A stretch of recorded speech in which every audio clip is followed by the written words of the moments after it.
Hola, bienvenidos a un capítulo más de Historias de Pánico.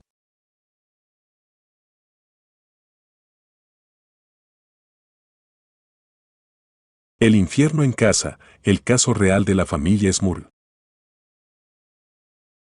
Dicen que el mal existe, que adopta formas, que puede habitar lugares, personas, objetos. Pero ¿qué pasa cuando el mal decide quedarse a vivir en tu casa, por años? Esta no es una película. No es ficción. Es la historia real de una familia que vivió más de una década en lo que ellos llamaron el infierno en la tierra. Esta es la historia de los Smurl. Un caso tan oscuro que hasta el día de hoy divide opiniones entre creyentes, escépticos y aquellos que simplemente prefieren no hablar del tema. Jack y Janet Smurl eran una pareja católica de clase trabajadora. Tuvieron 4 hijas, Dawn, Heather, Shannon y Karin. En 1973, luego de que su anterior casa fuera gravemente dañada por una inundación, los Smurl decidieron mudarse a un dúplex en el número 328 de Chase Street, en West Pittston, Pennsylvania. En la otra mitad de la casa vivirían los padres de Jack, John y Mary Smurl. Parecía el lugar perfecto, un vecindario tranquilo, buenos vecinos y un nuevo comienzo. Pero casi desde el principio, algo no estaba bien. Todo comenzó con cosas pequeñas. Electrodomésticos que fallaban sin explicación. La televisión se apagaba y encendía sola. Los baños se tapaban sin razón. Y lo más extraño, los olores. Un hedor insoportable, como carne podrida, que aparecía y desaparecía sin causa aparente. Jack culpaba a las instalaciones eléctricas.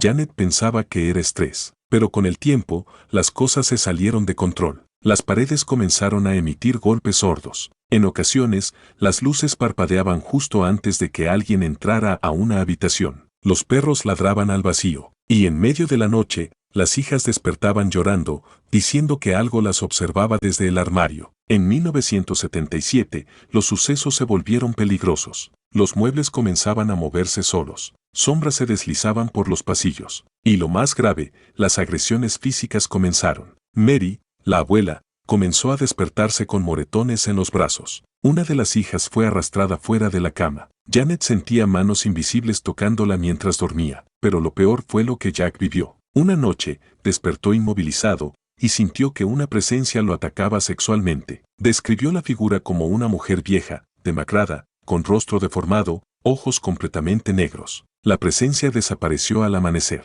pero volvió, más de una vez. Desesperados, los Smurl buscaron ayuda en la iglesia, pero el sacerdote local, el padre O'Leary, fue escéptico. Visitó la casa, la bendijo, pero no encontró evidencia de posesión ni de actividad demoníaca. Los fenómenos continuaron. Los Smurl intentaron ignorarlos, pero incluso los vecinos reportaban cosas extrañas, gritos, luces en la madrugada, ruidos imposibles de explicar. Uno de ellos dijo: "Pensé que era una discusión familiar, pero luego escuché cómo las paredes crujían como si algo golpeara desde adentro". Fue entonces cuando, por recomendación de un conocido, la familia contactó a 2 de los investigadores paranormales más famosos del mundo. Ed y Lorraine Warren ya eran conocidos por su trabajo en casos como Amityville y Annabelle. Lorraine era clarividente. Ed, demonólogo. En su primera visita, Lorraine dijo que el mal en esa casa no era algo común. Sintió una energía pesada, un odio antiguo. Durante su investigación, concluyeron que había al menos 4 entidades, 2 humanas, atrapadas, una sombra oscura sin forma definida, y una presencia demoníaca dominante. Los Warren grabaron sonidos. Testimoniaron haber visto muebles moverse solos, luces estallar, puertas cerrarse con violencia. Lorraine dijo haber visto una figura negra flotando por encima de la cama de una de las niñas. Con autorización eclesiástica limitada, Ed y Lorraine realizaron una serie de exorcismos menores, también conocidos como liberaciones. Invocaron oraciones en latín, bendijeron habitaciones, usaron agua bendita y crucifijos. Cada intento solo parecía enfurecer a la entidad. Durante un ritual, una lámpara explotó en 1000 pedazos. Janet fue lanzada contra la pared, y Ed Warren reportó haber sido golpeado por una fuerza invisible que lo dejó sin aire. Pidieron ayuda al Vaticano, pero la burocracia de la iglesia retrasó cualquier acción formal. Cuando los medios se enteraron, los Smurl se convirtieron en objeto de atención nacional. Programas de televisión, periodistas, investigadores y fanáticos del ocultismo se reunieron afuera de la casa. Muchos los acusaron de mentirosos. Otros decían que todo era una estrategia publicitaria, pero la familia nunca lucró con el caso. No cobraron entrevistas. No pidieron donaciones. solo querían vivir en paz. El acoso mediático solo empeoró las cosas. Y lo más terrible es que las manifestaciones empezaron a seguirlos incluso cuando pasaban noches fuera de casa. En 1986, el autor Robert Curran escribió el libro The Haunted, One Family's Nightmare, en colaboración con los Warren. El libro relataba todo lo ocurrido desde 1974 hasta 1986. 5 años después, en 1991, se estrenó la película para televisión titulada The Haunted, con una atmósfera siniestra, basada directamente en el libro. Ambos fueron criticados, pero también despertaron el miedo colectivo. Miles de lectores aseguraron sentirse mal solo con leer el libro. En 1989, la familia Smurl finalmente se mudó a otro vecindario. Durante meses, vivieron con miedo de que la entidad los siguiera. Jack aseguró que aún escuchaba ruidos y voces en su nuevo hogar, pero con el tiempo, todo cesó. Jamás volvieron a hablar públicamente del caso con profundidad. Jack falleció en 2017 y hasta su último día siguió sosteniendo que todo lo vivido fue real. Hay quienes dicen que todo fue un invento, que los Smurl sufrían de trastornos del sueño, estrés o problemas mentales. Otros creen que fue una especie de histeria colectiva, pero también están los investigadores, testigos y religiosos que aseguran que lo que pasó allí no tiene explicación lógica. Hasta hoy, la casa sigue en pie, y aunque nuevos dueños viven allí, nadie ha vuelto a reportar fenómenos paranormales. ¿Acaso el demonio solo estaba interesado en esa familia? ¿O simplemente encontró otro lugar donde esconderse? La historia de los Smurl no busca convencerte, busca mostrarte que, a veces, la realidad supera a la ficción. Y si alguna vez te despiertas en la madrugada con la sensación de que algo te observa desde el rincón oscuro de tu habitación, recuerda, no todo lo que no puedes ver está en tu imaginación.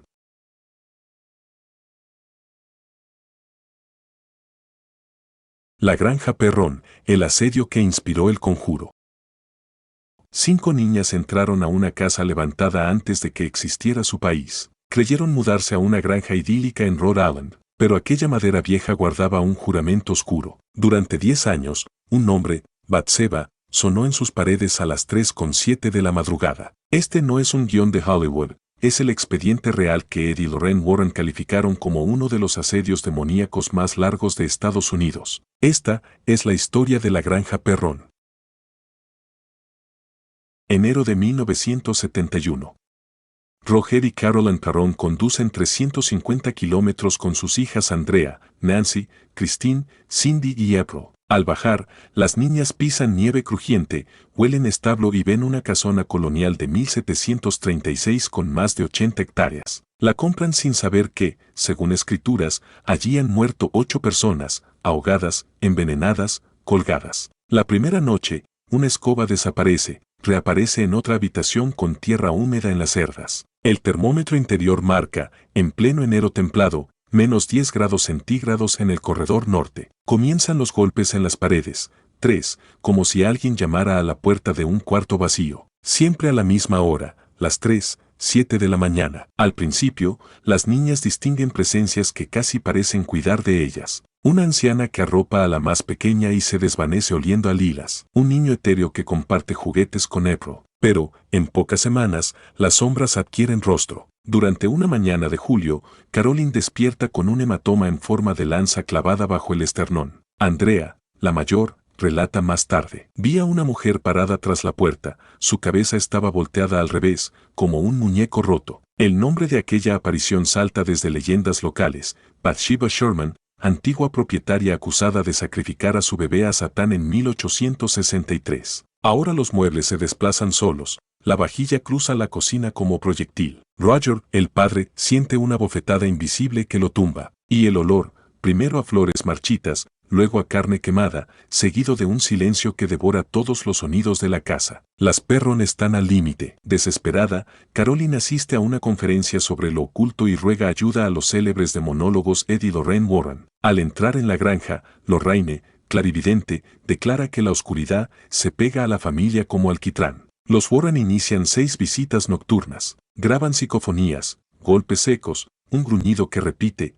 "Get out", fuera. Concluyen que la casa avanza de infestación a opresión y se aproxima a la posesión. Octubre de 1974.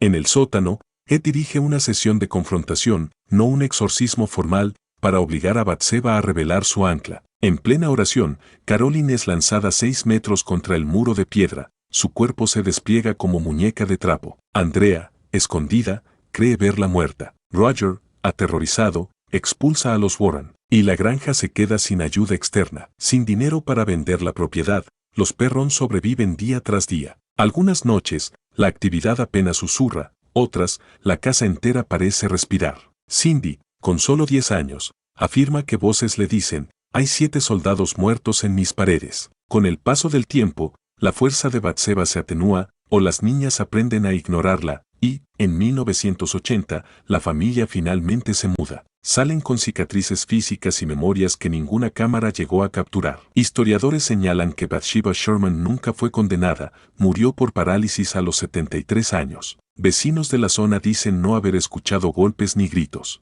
No existen partes policiales oficiales que documenten agresiones. Sin embargo, Andrea Perron publica en 2011 una trilogía autobiográfica, House of Darkness, House of Light. Allí insiste en que la familia ocultó los peores episodios para proteger la salud mental de su madre. En 2013, James Wan estrena El Conjuro y la casa se vuelve destino de turismo paranormal. Los dueños actuales denuncian allanamientos, psicofonías y, según ellos, actividad que nunca cesó. ¿Fue la granja Perron escenario de una obsesión demoníaca o un caso de sugestión colectiva alimentado por el miedo y la fama de los Warren? La casa sigue en pie, rodeada de árboles que crujen con cada invierno. Quien se atreve a pasar la noche allí afirma que, cuando el reloj marca las 3:07, los muros vuelven a respirar, y una lanza invisible se hunde otra vez en la oscuridad. Tal vez, solo tal vez, Batseba aún espera que alguien la escuche.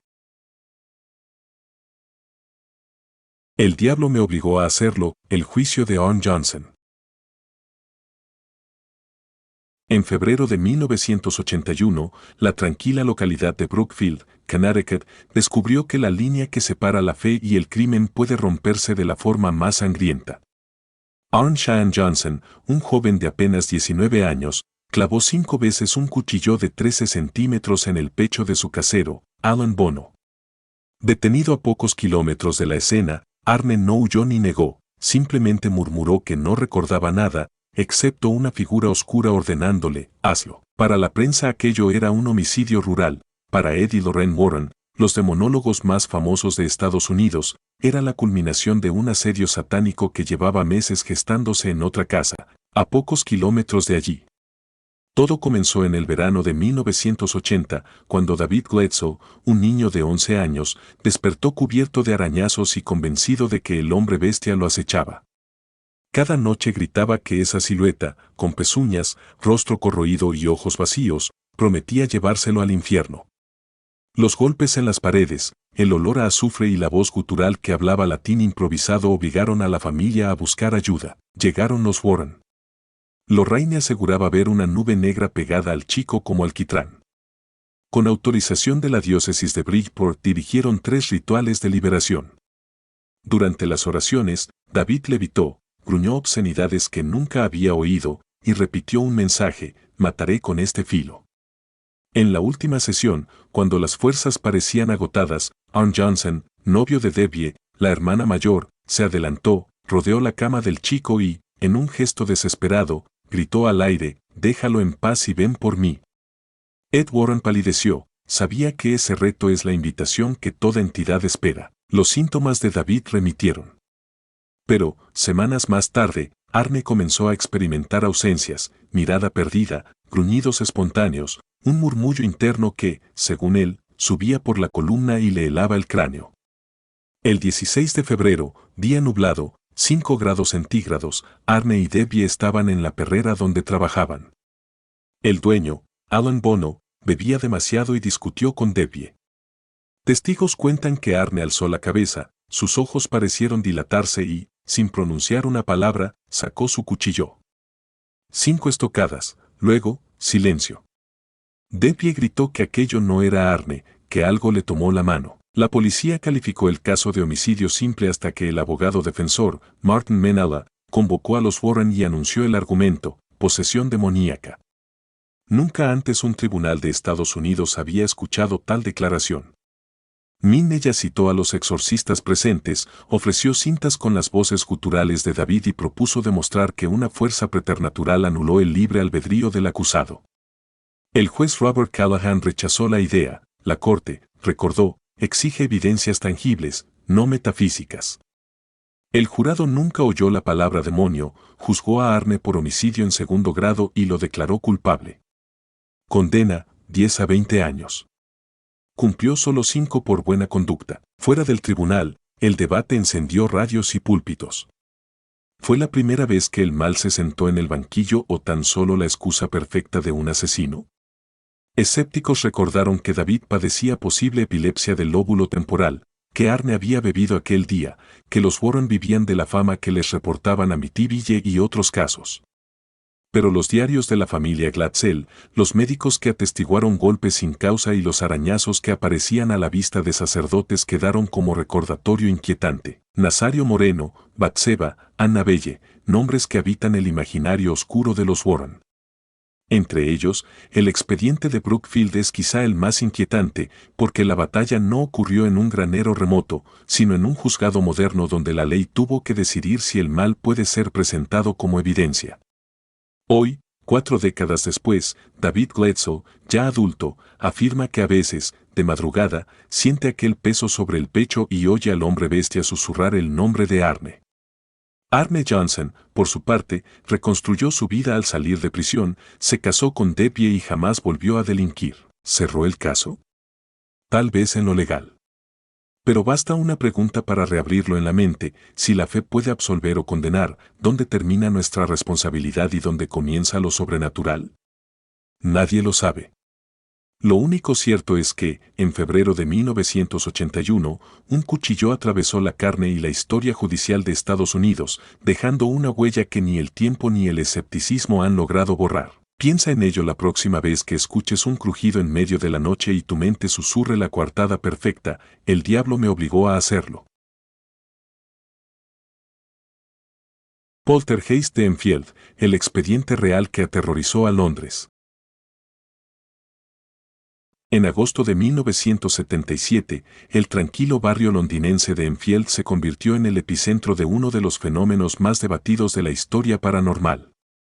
Todo comenzó en el número 284 de Green Street, una modesta casa adosada que albergaba a Peggy Hodgson, madre soltera, y a sus 4 hijos, Margaret de 13 años, Janet de 11, Johnny de 10 y Billy de 7. Aquel verano la rutina familiar cambió para siempre cuando, una noche, Peggy oyó un estruendo en la habitación de las niñas. Un pesado mueble había cruzado la sala por sí solo y se incrustó contra la puerta, como si quisiera bloquear la salida. Al principio, la señora Hodgson creyó que sus hijas bromeaban, pero los golpes continuaron noche tras noche. Ventanas que se abrían y cerraban, ruidos de pasos subiendo por las escaleras cuando todos estaban abajo, y un escalofriante golpeteo en la pared que respondía con precisión a preguntas sencillas. Cuando los juguetes comenzaron a volar en la sala y las camas vibraban sin razón, Peggy pidió ayuda. Quien atendió la llamada fue Maurice Cross, investigador de la Sociedad para la Investigación Psíquica. Al entrar en la casa, Cross fue recibido por un bloque de Lego lanzado desde la nada. La pieza estaba caliente al tacto, como si hubiese salido del fuego. Aquella misma madrugada registró en su cuaderno 32 golpes inexplicables, siempre surgidos de paredes y techos vacíos. La hija Janet pronto se convirtió en el foco del fenómeno. Testigos, entre ellos policías, vecinos y periodistas del Daily Mirror, afirmaron verla levitar hasta 30 centímetros sobre la cama, doblarse en posturas imposibles y hablar con una voz cavernosa que se autodenominaba Bill. La voz decía ser Bill Wilkins, el anterior inquilino, muerto allí por una hemorragia cerebral. Cuando los investigadores pidieron detalles médicos, la voz describió la muerte con precisión y, más tarde, un reportero confirmó el dato en archivos municipales. William Wilkins había fallecido en ese mismo salón, sentado en un sillón junto a la ventana. Durante 18 meses, el fenómeno arrojó una lista extensa de evidencia, más de 2000 golpes grabados en cinta, fotografías de supuestas levitaciones y una tonelada de apuntes de Grosse y de Gallant Playfair, escritor e investigador que se unió al caso. Ambos dormían turnándose en la casa, convencidos de que aquello era auténtico. Las madrugadas eran un cóctel de voces roncas, objetos que atravesaban habitaciones y una muñeca que aparecía sobre el tejado tras rebotar en paredes invisibles. No tardaron en llegar los escépticos. Psicólogos infantiles señalaron que Janet era una niña inteligente, capaz de ventriloquia, y que las supuestas levitaciones eran saltos captados a media foto. Los magos James Randi y Melbourne Christopher hallaron momentos en que las niñas manipulaban objetos cuando creían no ser observadas. Incluso Playfair sorprendió a Janet doblando cucharas con el pie. La respuesta de la niña fue directa: si no hago truco de vez en cuando, el verdadero no me deja en paz. Para los creyentes, aquella frase demostraba una mezcla de pillería y terror. Las niñas podían bromear, pero algo que escapaba a su control seguía presente. En 1978, los Warren visitaron la casa. Ed afirmó percibir una energía inhumana. Lorraine vislumbró una sombra reptando sobre la escalera. Sin embargo, su breve aparición fue recibida con recelo por Grosse y Playfair, que temían el circo mediático. Se negaron a ceder la investigación principal y los Warren se marcharon. Con el tiempo, la actividad se volvió esporádica. Janet pasó varias semanas en un hospital infantil para descartar patología física. Allí se registraron apenas unos golpes y pequeños desplazamientos de objetos, suficientes para inquietar al personal, pero no para convencer a todos. En 1979 la familia declaró que la casa se había tranquilizado. Atribuyeron la calma a un rosario de oraciones, sesiones de mediums y la pubertad de Janet, que coincidía, según algunos parapsicólogos, con el fin natural de muchos poltergeists. Décadas después, Janet Hodgson, ya adulta, mantiene su versión. Asegura que un 90% de los sucesos fue real y un 10% fue condimento infantil para entretener a los investigadores cuando el fenómeno parecía descansar. Playfair nunca desmintió, incluso si el 10% es genuino, desafía las leyes físicas. Maurice Grosse llevó hasta su tumba la convicción de que Enfield fue un portal abierto por el dolor y la inocencia. Los detractores, mientras tanto, insisten en la sugestión, el tropiezo fotográfico y la manipulación adolescente. La casa, hoy habitada por otra familia, luce una fachada común. Sin embargo, los nuevos inquilinos han reconocido, fuera de cámaras, que a veces despiertan con golpes en la pared y susurros que repiten muy bajo un nombre: Bill. Así permanece el expediente Enfield, mitad prueba, mitad espejismo, un combate perpetuo entre lo que pudimos fotografiar y lo que apenas alcanzamos a oír tras los tabiques de una casa cualquiera. Tal vez fue un engaño magistral, tal vez un lamento que se resistía a cruzar la última puerta. Sea cual sea la verdad, cada golpe que resonó en Green Street sigue rebotando en la memoria colectiva, recordándonos que, incluso en el corazón meticuloso de Londres, las sombras pueden hacerse escuchar y, lo peor de todo, pueden esperar a que apagues la luz para volver a golpear. El terror real de la niña del litro.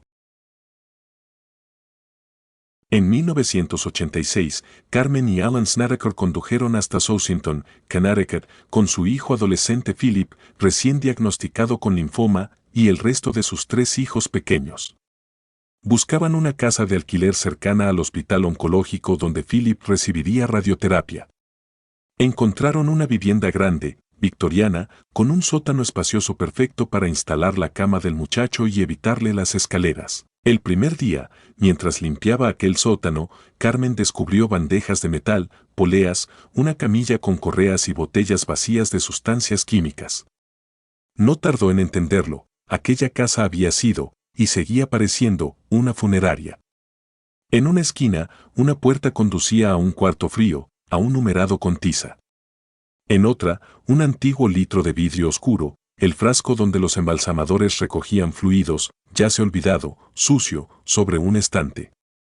Fue allí donde la familia empezó a referirse al lugar como la casa de la niña del litro, porque siempre, después de medianoche, creían oír una niña que lloraba entre los frascos. Al principio atribuyeron los ruidos al viejo inmueble.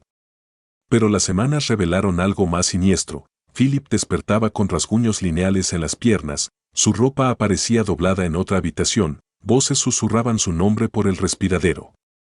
Las luces se encendían solas, la puerta del sótano se cerraba con llave desde fuera, un leve olor a queroseno impregnaba el piso inferior. Una madrugada, Philip gritó con una voz que no era la suya. Aseguraba que 6 hombres con los ojos vendados lo rodeaban y recitaban números. Carmen intentó rezar, pero se apagaron todas las lámparas y un frío tan repentino brotó del suelo que su aliento se volvió niebla en la sala. Allen, enojado, bajó al sótano, afirmó sentir algo que lo empujaba hacia la pared, como si lo sujetaran manos invisibles.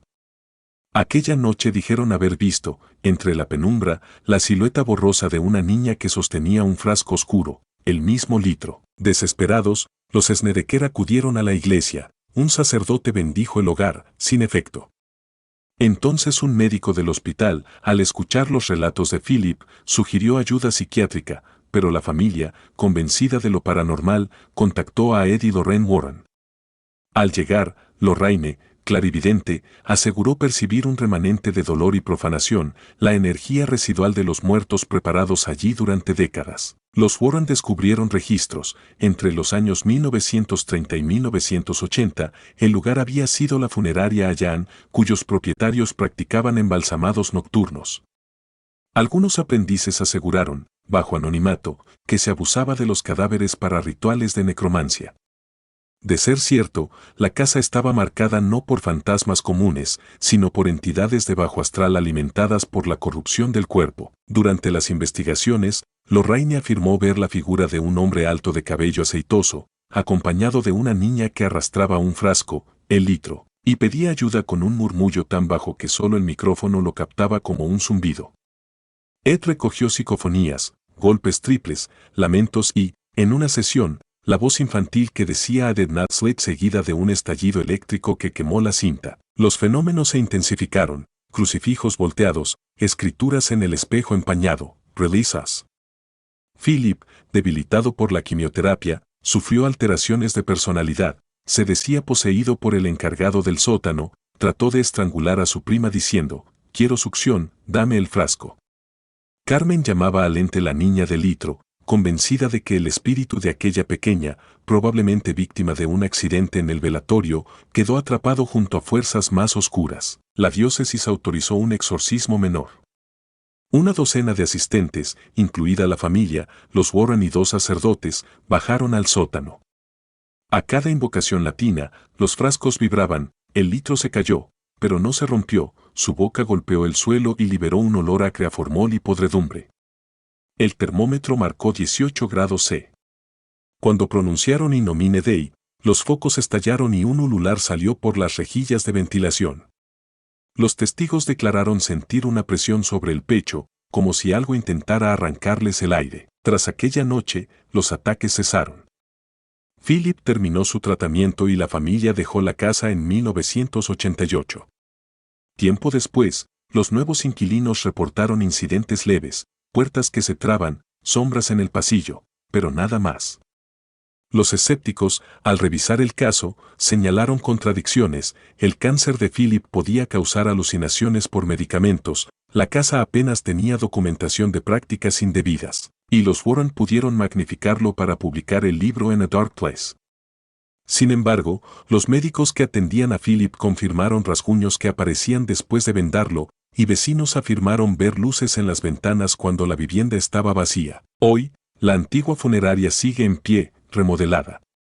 Quien duerme en el sótano dice que, algunas noches, los tubos de aire acondicionado repiten un lamento oscilante y el olor a queroseno sube, implacable, por las paredes. Nadie ha vuelto a encontrar el litro original, desapareció durante la mudanza. Pero, según Carmen Snedeker, si prestas atención, aún puedes escuchar a una niña golpeando el cristal de un frasco invisible, pidiendo que alguien la libere del lugar donde la dejaron atrapada para siempre. Tal vez sea su gestión. Tal vez sea el eco de una funeraria que nunca quiso cerrar. O tal vez sea el recordatorio de que, cuando se comercia con la muerte a veces se queda a cobrar su parte. Piensa en ello antes de encender la luz del sótano, puede que no estés solo, y que en algún rincón oscuro una mano infantil sostenga un litro, esperando a que lo escuches.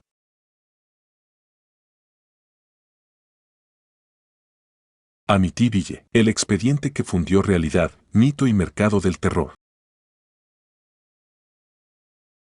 6 disparos, una familia masacrada, y una casa que, aseguran, nunca volvió a estar vacía. La historia real de 112 Ocean Avenue, Amityville, es la línea donde la sangre comprobada y lo sobrenatural disputan cada ladrillo. Hoy recorremos el caso que redefinió el concepto de hogar embrujado y convirtió un vecindario costero de Long Island en leyenda mundial. En la madrugada del 13 de noviembre de 1974, un joven llamado Ronald DeFeo Jr. irrumpió en el bar Henry's de Amityville, Long Island, gritando que su familia había sido asesinada. La policía acudió a la casa colonial holandesa del número 112 de Ocean Avenue y encontró a 6 víctimas, padre, madre y 4 hijos, tendidas boca abajo en sus camas, ejecutadas con un rifle calibre .35.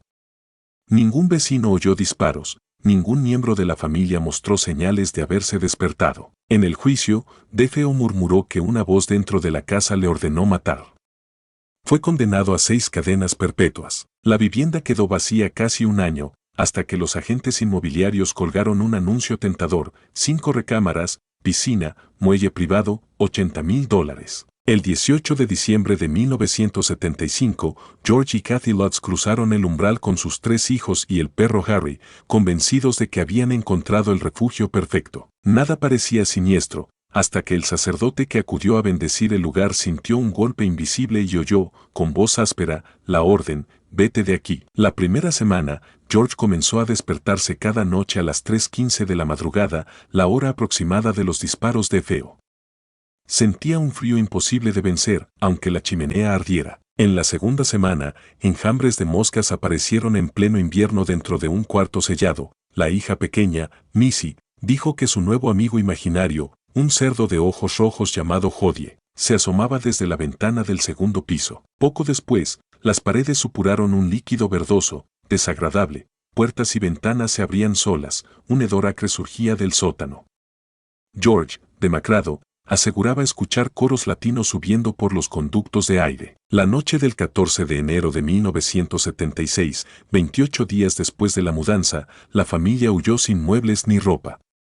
Dejarían todo atrás, y nunca regresarían. Su historia captó la atención de un equipo de noticias que invitó a Ed y Lorraine Warren, parapsicólogos y mediums, a investigar la casa. Durante la exploración nocturna, se instaló una cámara infrarroja en el corredor donde habían dormido los niños de DeFeo. A las 3 de la mañana disparó una foto automática, reveló la figura de un niño pálido, ojos brillantes, mirando al objetivo. Ningún niño real estaba allí. Lorraine afirmó que la atmósfera era la más maligna que había sentido. Grabadoras captaron golpes secos, caídas abruptas de temperatura y lecturas electromagnéticas anómalas. El escritor Jansen transformó aquellas 28 noches en The Amityville Horror, libro que vendió millones de copias y dio pie a la película de 1979. Fue entonces cuando comenzaron las dudas. El abogado de DeFeo declaró haber ideado, junto con los Lutz, una historia fantasmal para lucrar. Fotógrafos señalaron que las famosas ventanas con forma de ojos podrían producir corrientes de aire que azotaran puertas. Un equipo de escépticos desmontó la sangre de las paredes, simple óxido y humedad. El sacerdote negó en público haber escuchado voces. Luego, en una entrevista privada, confesó que algo lo había asustado, pero que no quería más problemas. Aún así, en 1979 los Lutz se sometieron a detectores de mentira, ambos superaron la prueba.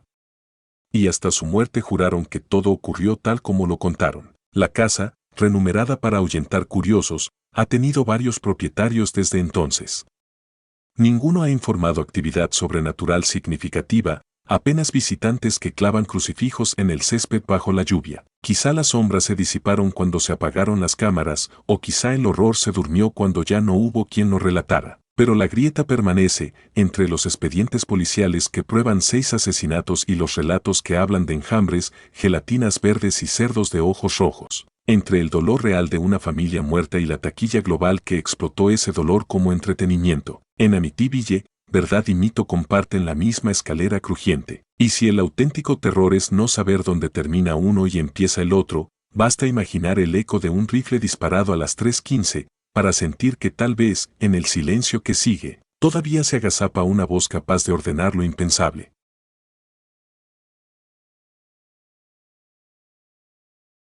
Muchas gracias, te invito a suscribirte y darle like si quieres más historias.